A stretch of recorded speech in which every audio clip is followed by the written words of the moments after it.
జీవితమంటేనే మంచి చెడులు, కష్టాలు సుఖాలు యొక్క కలయిక.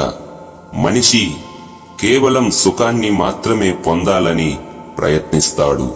దాని కొరకు పరిగెడతాడు, ఆరాటపడతాడు.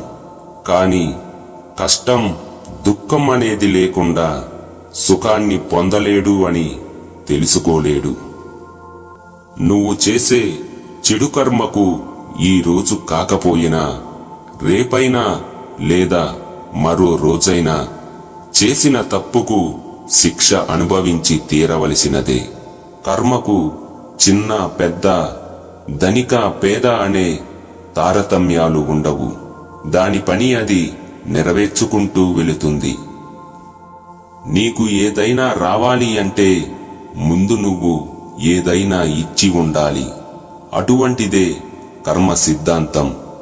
కనుక జ్ఞానంతో తెలుసుకుని మసులుకో. నీ విధిరాతను సైతం ఎదిరించగలిగే శక్తి నువ్వు చేసే పనుల మీద ఆధారపడి ఉంటుంది.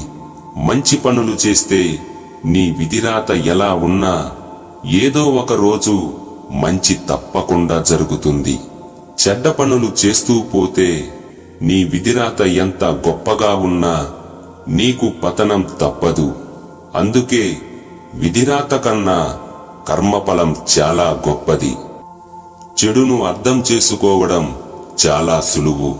కాని మంచితనాన్ని అర్థం చేసుకోవడం ఎవరికైనా అనుకున్నంత సులువు కాదు. దానికి సహనం, ఓపిక, మంచి మనసు ఉండాలి.